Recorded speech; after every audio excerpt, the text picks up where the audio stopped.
La verdad que ayer asistimos quizás al peor discurso de un presidente en el último tiempo. ¿Sí? No solamente de lo semántico, lo sintáctico, la forma en que lo leyó, lo semiótico, pero también desde lo político, desde lo oportuno. La verdad que ni hablar desde lo económico, que es donde yo me voy a referir. Pero claramente, si uno se pregunta hasta dónde llegó el impacto dentro del gobierno del vacuna gay o de esta crisis que le generó las vacunaciones de privilegio, en el discurso de ayer lo quedó claro. La verdad que Alberto Fernández demostró una gran debilidad política, la incapacidad de poder salir de la crisis de las vacunas, le ha cortado el hilo discursivo, porque digamos el populismo o la demagogia siempre necesita tener un enemigo basándose desde la pelea contra los privilegios que tienen los poderes. Recordemos que siempre Cristina o el kirchnerismo se ha ubicado fuera del poder. Ellos nunca son el poder, a pesar de que ganan las elecciones, de que concentran el poder político, el poder legislativo, el poder económico. El poder siempre está en otro lado, al que hay que pelear, al que hay que atacar, del cual hay que defenderse, que siempre está intentando rapiñar los intereses, con sus intereses de privilegio, los grandes beneficios nacionales y populares. Bueno, el tema de la vacuna gay y de los privilegios que ha dejado tan al desnudo, le ha pegado al mentón político, pero también al mentón de la posibilidad de elaborar un discurso como lo viene haciendo en las últimas gestiones. Y eso ha quedado en evidencia ayer, donde ni siquiera hizo mención a los muertos, a los infectados. Todo fue muy atolondrado, muy apurado, una muy mínima mención al tema de las vacunas y un rápido apoyo en las bases del kirchnerismo. De hecho, la comunicación no verbal de Cristina y de él era más que evidente, que Cristina estaba muy conforme con el mensaje. Y bueno, y sin abundar en estos detalles, que seguramente usted lo entiende mejor que yo, desde el punto de vista económico también ha sido muy pobre, porque prácticamente hubo una mínima referencia a la inflación, a la que denominó multicausal, pero donde no hizo ninguna referencia, porque la inflación no es un privativa de Macri, como intentó hacer, ¿no? Inaugurar a partir del gobierno de Macri todos los males del país, donde hizo gran hincapié en su discurso, especialmente en el tema de la deuda. Pero vamos por parte. El tema de la inflación, multicausal, no dijo nada más, controles de precios. Rápidas referencias al kirchnerismo. Deuda, no tiene plazo para arreglar con el fondo, deja muy en offside a su ministro de Economía, pero a su vez marca una muy fuerte polarización llevándolo a la justicia, cuando posiblemente sea un arma de doble filo, porque no solamente Cristina dejó el mismo nivel de endeudamiento con un 7,5% de déficit fiscal que Macri, sino que en este año Martín Oman se endeudó en $22.000 millones y está endeudándose todos los días para contener la presión del dólar a 18% en dólares, lo cual es una cuestión dolísima para las arcas de la economía argentina. Entonces, con este mismo criterio, en cualquier momento vamos a ver cruces entre la oposición y el gobierno acerca de los endeudamientos y demás, que lo cual es muy difícil, porque así como yo siempre dije que el tema del dólar, la famosa causa del dólar futuro de Cristina, no podía ser judicializada. Estos son temas políticos, que me parece que tienen que ver con las estrategias. Cristina se endeudó con el ANSES, se endeudó con el Banco Central, se endeudó con los organismos del Estado, se endeudó con... Y bueno, son decisiones que tienen para cubrir el déficit, y nunca se habla. Macri se decidió endeudar con el Fondo Monetario, con los acreedores externos, para lo mismo, digamos. Argentina atraviesa realmente un problema grave con el tema de su déficit, y en ningún momento de las gestiones se hace referencia a esto, se trabaja sobre por qué Argentina tiene siempre que recurrir a este tipo de estrategias para poder cubrir sus déficits. Bueno, y ahí centró su discurso, poniendo otra vez a Macri como el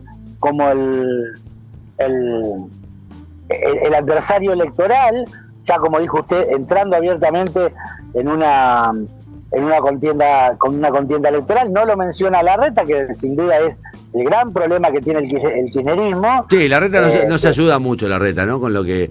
Lo de ayer de Larreta fue patético. Larreta no puede abrir un ¿Qué hizo? No sé qué hizo. Hizo la apertura del año ordinario de las sesiones de la legislatura porteña desde Brasil.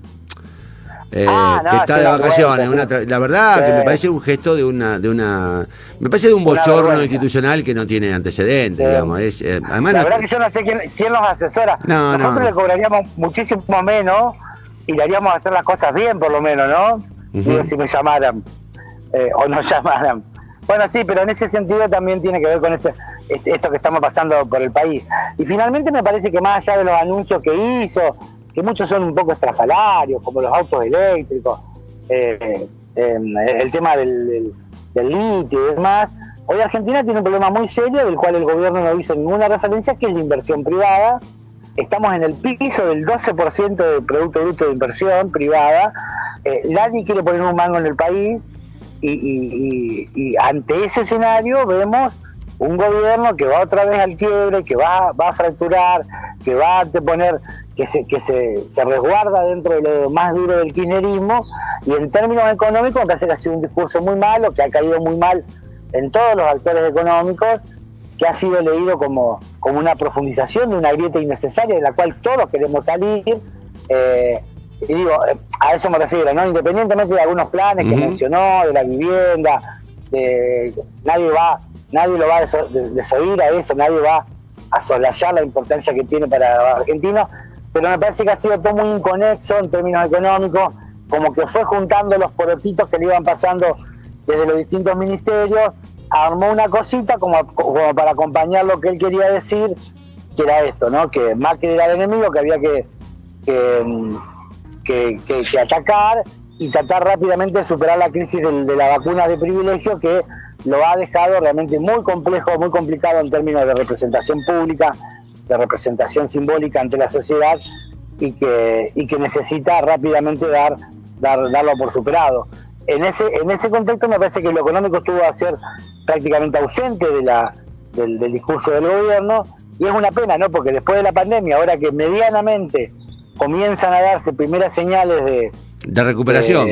La recuperación, de que el comercio vuelva a crecer despacito, que la industria, en vez de estimular que la gente viva mejor, lo único que hizo fue reconocer que tenemos 40% de pobres en el primer trimestre de 2020, lo cual muestra esa realidad de la que estamos hablando, ¿no? De que a la gente le preocupa muy poco a esta altura si la deuda, si Macri, si Larreta, y la verdad que está muy preocupada por ver cómo vamos a superar estos momentos tan difíciles de tantas familias, donde ya tenemos casi 27 millones de personas que viven de más o menos directamente del Estado. Así que me parece, termino con esto, Connie, que ha sido un discurso desde lo económico muy malo, muy sesgado. ¿Qué dice de las tarifas? Digo, porque la sensación que dio es como que hizo un anuncio de que iba a frenar todo el aumento de tarifas, que de algún modo lo que dijo fue que él entró en un camino de desdolarizar las tarifas, de que Macri lo había dolarizado y que hoy tendríamos tarifas del 80%. Realmente es así. Hay un atraso del 80%, no es que Macri las hubiese puesto, hay un atraso del 80% en las empresas públicas, las empresas privadas, de gas, de energía, las cooperativas que brindan los servicios en los pequeños pueblos, tienen un atraso del 80% en gas y en energía promedio.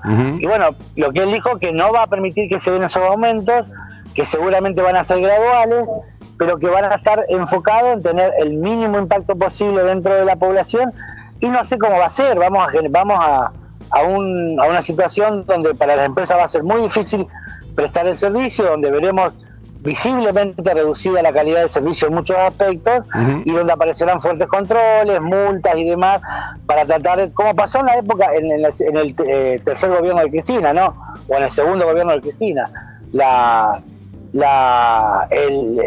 anulación, la desaparición de los stocks energéticos. Nos vamos a quedar sin gas, vamos a tener que volver a importar gas, volver a importar energía, como pasó en un momento. Y si algo tuvo bueno Macri dentro del fracaso y la catástrofe que fue su gestión, es que había medianamente ordenado la cuestión energética, y teníamos unas empresas medianamente conformes, precios no tan altos, si bien es cierto que al principio se acuerda que fue muy nos doloroso, vacunó, nos vacunó. Nos vacunó de entrada, pero bueno, después, lo que pasa es que no podés vivir con... A ver, ¿cuánto está pagando usted seguro de su auto? Y no sé, pero carísimo. Estoy cada vez... 4.000 y pico, más. 4.000 y pico de mango. Un poco más, no y sé. Digo, ¿y de cable cuánto paga? Y de teléfono, 5.000, sí. Y quiere tener, gasta 50 pesos, digo. Bueno, eso no sucede en el mundo capitalista. El mundo capitalista que hemos votado, porque ellos no han propuesto nunca un programa socialista. Entonces digo, bueno, ahí tenemos un problema. Vamos a empezar a tener un problema serio con esto que anunció ayer el gobierno y vamos a empezar a ver cómo se desprenden las empresas de sus compañías energéticas porque les resultan inviables. ¿Qué es eso? A mí me parece, yo tengo la impresión de que ayer, compartiendo con vos casi todo, asistimos a un discurso electoral, a un discurso de, digamos, de enfrentamiento con la oposición, a un conjunto de anuncios muy ligeros, que no responden prácticamente a nada de lo que la gente está esperando, y digamos, y una especie de escenario que anticipa un año que nos va a dar más conflictos que serenidad, ¿no? Cuando estábamos necesitando todo lo contrario, pero bueno. Sí, tal cual. Pero qué sé yo, ¿viste? Ellos viven por ejemplo, en su mundo, mañana, ¿no? Dígame. No, digo, ellos viven en su mundo, ellos viven en su pelea, ellos viven en su microclima, y es muy difícil. Ninguna referencia a los muertos de la pandemia. No son, llegamos a un número significativo de contagiados en el país. Tenemos un serio problema con la vacunación, ya no con la vacunación VIP, que eso es un escándalo, sino con el plan de vacunación.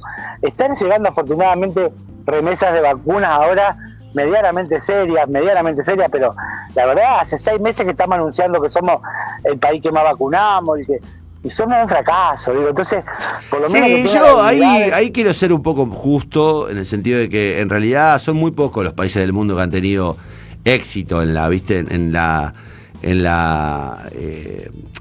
cuestión de la vacunación, muy pocos. Me parece que Argentina vive lo que viven todos los países del mundo, ¿no? Y digamos, o la mayoría de los países del mundo. Sí, pero yo no he escuchado al presidente uruguayo, al presidente paraguayo salir a hacer expresiones públicas en conferencia diciendo la tenemos más grande. No, en eso tenés razón. Me parece que en eso tenés razón.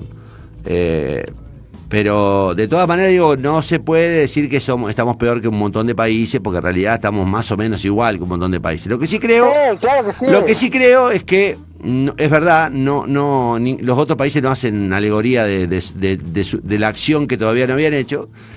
Y también creo que es también lo más grave, es que tampoco en el medio de esta tragedia, digamos, haya un nivel de enfrentamiento tan duro. Y un nivel de utilización de ambos lados, digo yo, porque claro.